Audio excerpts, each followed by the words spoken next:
Terima kasih Anda masih bersama Liputan 6 Daerah Jawa Timur.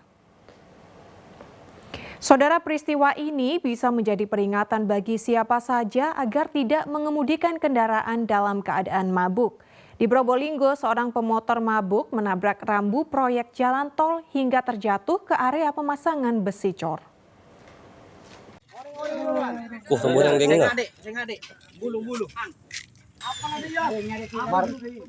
Berkendara dalam keadaan mabuk bukan saja bisa membahayakan orang lain, tapi juga mencelakakan diri sendiri.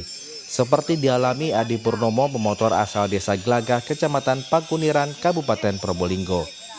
Paha pemuda berusia 25 tahun itu tertancap besi cor atau beton di area proyek jalan tol Probolinggo Banyuwangi atau Probowangi di Desa Sumberanyar, Kecamatan Paiton, Probolinggo. Polisi dibantu sejumlah pekerja proyek mengevakuasi korban dengan memotong besi beton menggunakan gerinda.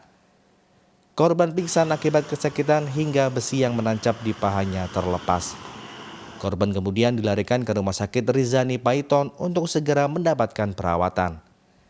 Menurut seorang pekerja proyek, sebenarnya korban mengendarai motor dalam kecepatan sedang. Namun tiba-tiba motornya menerobos area dilarang masuk hingga menabrak material pengerjaan jalan tol. Korban kemudian terjungkal dan jatuh ke bagian pemasangan besi cor. Saat dievakuasi, dari mulut korban tercium bau alkohol, sehingga diduga ia tak bisa menguasai laju motornya karena mabuk. Saya tanyakan pertama ketika sudah jatuh, dia bilangnya habis acara sama orang Siberjo di TPI. Ada bau-bau apa dari Bau alkohol. bau alkohol? Bahkan saya nganterin ke Rizani sampai 3 kali saya ke sana sama dompet-dompetnya terakhir yang anterin ke sana. Dan di Grenda sama anak-anak itu, kalau tidak di Grenda tidak bisa dibawa ke sana, kan besinya itu nyangkut dari perut ke paha. Untuk korban saat ini masih dirawat di Rumah Sakit Rizani.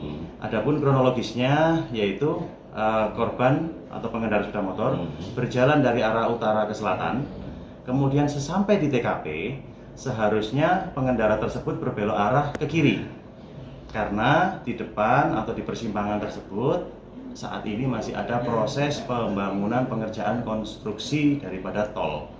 Sehingga seharusnya pengendara berbelok ke kiri, namun diduga kurang konsentrasi dan kewaspadaan sehingga pengendara tersebut malah lurus dan akhirnya menabrak konstruksi bangunan daripada tol Probowangi. Di Rumah Sakit Rizani Paiton, Probolinggo, korban harus dioperasi untuk menutup luka di kakinya. Dan Diari Gafur melaporkan dari Probolinggo. Saudara, sebuah mobil mewah terbakar saat diparkir di garasi studio musik di Banyuwangi. Kebakaran membuat panik warga karena api nyaris membakar bangunan utama studio. Tak ada korban jiwa, namun kerugian materi ditaksir mencapai 750 juta rupiah.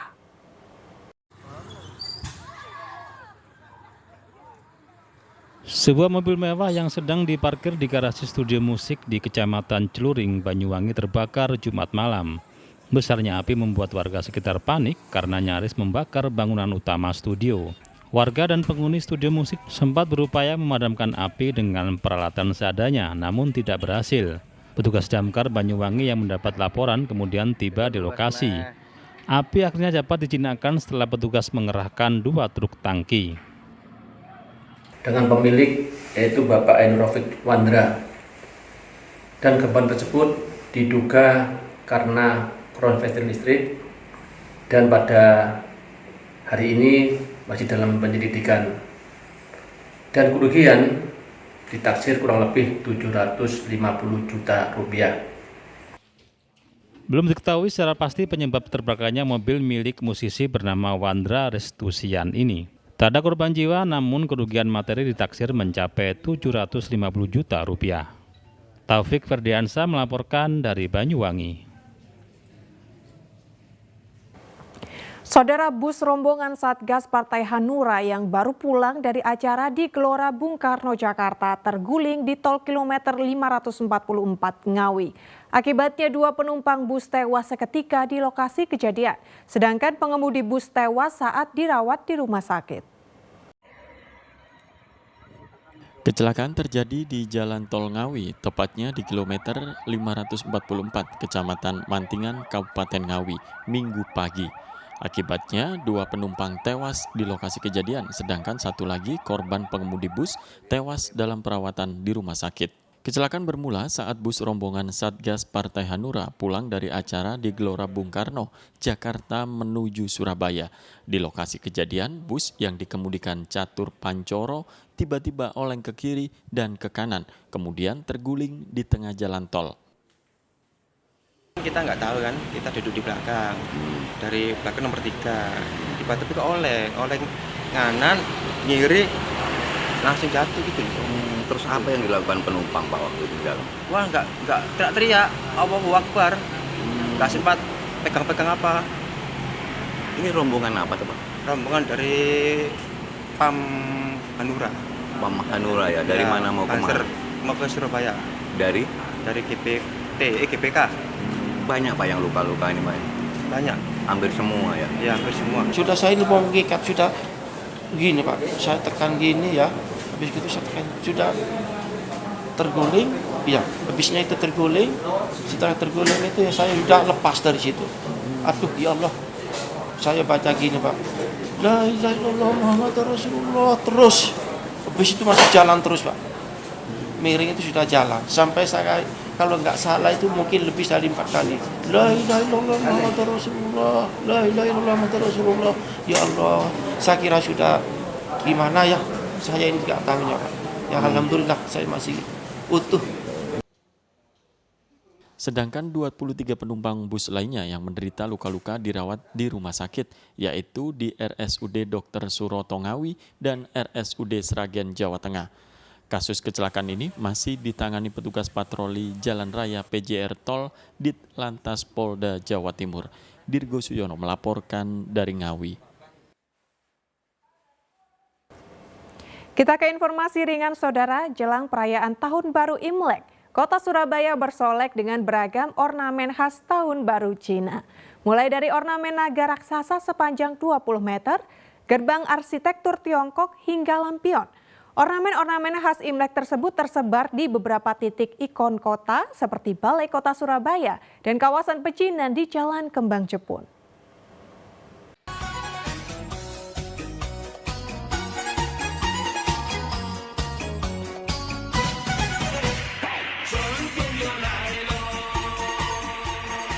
Satu di antara ornamen yang dibuat untuk memeriahkan perayaan Imlek yakni ornamen naga sepanjang 20 meter dengan tinggi 5 meter di depan Balai Kota Surabaya, Jalan Wali Kota Mustajab. Ornamen ini dipasang oleh petugas dari tim dekorasi Dinas Lingkungan Hidup. Ornamen naga dipilih karena tahun baru Imlek 2575 merupakan tahun naga kayu, dibentuk seolah-olah naga yang muncul dari tanah. Ornamen naga ini dibuat dari bahan kawat serta kain yang dicat sesuai dengan gambar naga dengan warna merah dan emas. Selain di depan Balai Kota, ornamen khas Imlek juga dipasang di 3 lokasi ikon kota Surabaya yakni Jalan Panglima Sudirman, kawasan pecinan Jalan Kembang Jepun, serta halaman Balai Pemuda alun-alun yang dihiasi dengan ornamen gerbang arsitektur Tiongkok. Tak hanya itu, ratusan lampion juga dibuat dan disiapkan untuk menghiasi pohon-pohon di tepi kota Surabaya. Ini panjang sekitar 20 meter, tingginya 5 meter. 5 meter. Ya. Ini terbuat dari apa sih? Kalau terbuat ini dari kawat itu dililit, kemudian ditutup kain, kemudian kita lukis sisiknya naga. Kita tambahi atas styrofoam untuk sirip-siripnya. Sesuai dengan tahun naga ya, Bu? Sesuai dengan tema tahun sekarang, tahunnya.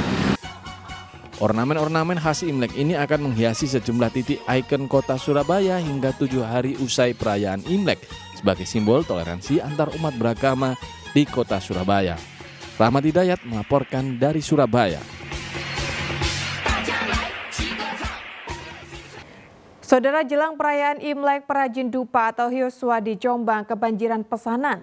Meski diproduksi secara manual, dupa berbahan kayu gaharu dan cendana itu bisa menembus pasar internasional sehingga omsetnya tembus puluhan juta rupiah.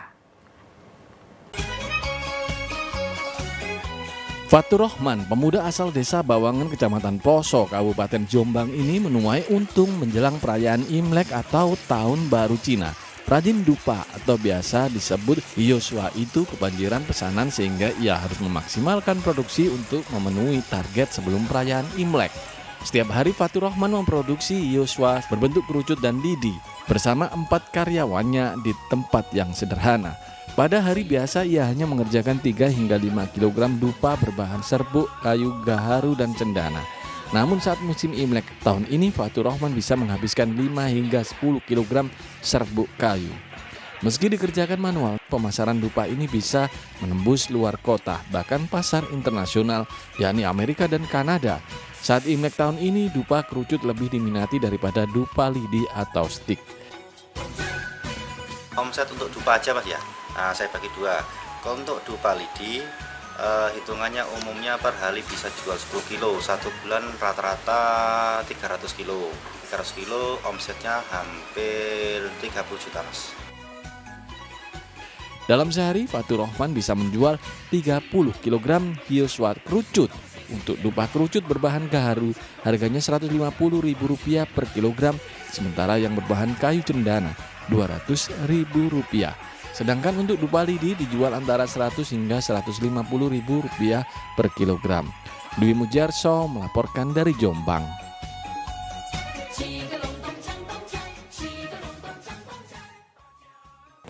Ya, saudara, informasi tadi sekaligus menjadi akhir perjumpaan kita dalam liputan 6 daerah Jawa Timur kali ini. Atas nama seluruh kru yang bertugas, saya Mandari Sasmita mengucapkan terima kasih atas perhatian Anda. Selamat beraktivitas dan salam SCTV.